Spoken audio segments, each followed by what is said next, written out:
Hi everyone, Harry here to talk about the decision in the Fulton County grand jury matter. So remember here, a special grand jury was appointed to make a recommendation to the DA. That special grand jury finished its work and actually recommended that their report be made public as well as going to the DA. It looked as if under Georgia law that really meant that it had to, unless there was a good reason not. And there was a square off 2 weeks ago between a media entity that had moved to make it public and the DA who said we still need some more time, but she said charges are imminent.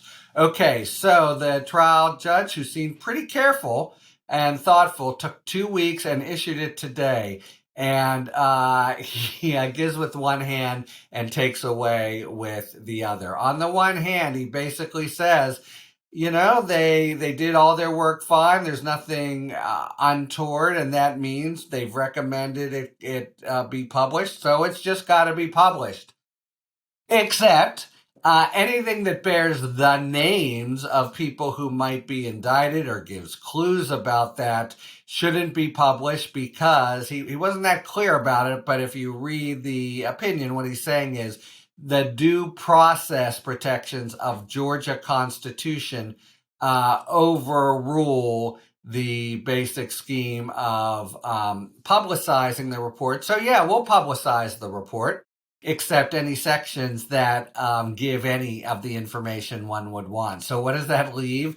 Well, there's the introduction, there's the conclusion, and we'll see.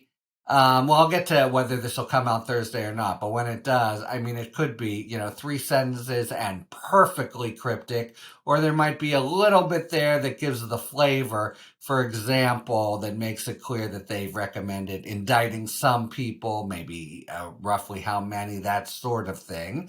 Or it may be, completely sort of cosmetic and a couple sentences on either side. Then there was one other section that the judge also ordered needed to be published, and that's a section in which the grand jury details its concerns that a few witnesses lied under oath to it. Pretty intriguing section, except again, the court says to the extent we can publish that section because that particular section doesn't name names. So kind of everything you'd want to know, including, wow, who maybe committed perjury, and that might be a whole separate referral. And that, of course, could create pressure to cooperate that the DA could use to turn somebody against, Trump or Giuliani or any of the many people who seem to be in her crosshairs and possible targets.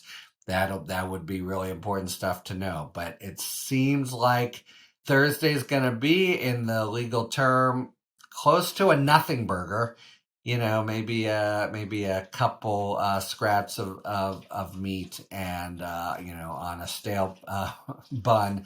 But that's basically what we're going to get. And again, the reasoning of the court is we have to publish these things, yes, but due process requires that we don't publish almost anything.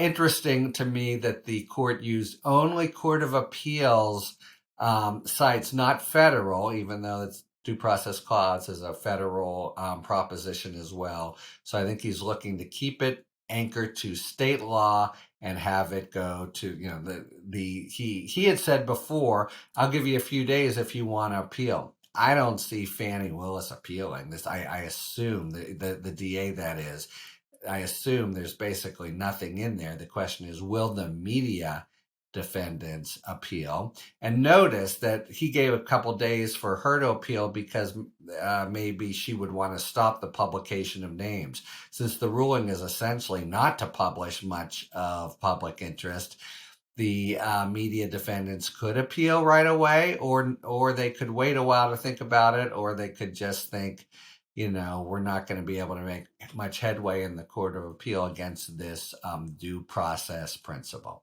So that's the story. He goes through this whole thing, says we've got to publish it, but he says in this kind of turn on a dime paragraph in the middle of the 8-page order, as with other things in the law, it's not so simple, and that's where we hear about the due process principle that the people who are mentioned didn't have lawyers there to defend themselves, and so we can't publish it. It wouldn't. Fundamental fairness is a word he throws around, as well as the due process clause. So there you have it.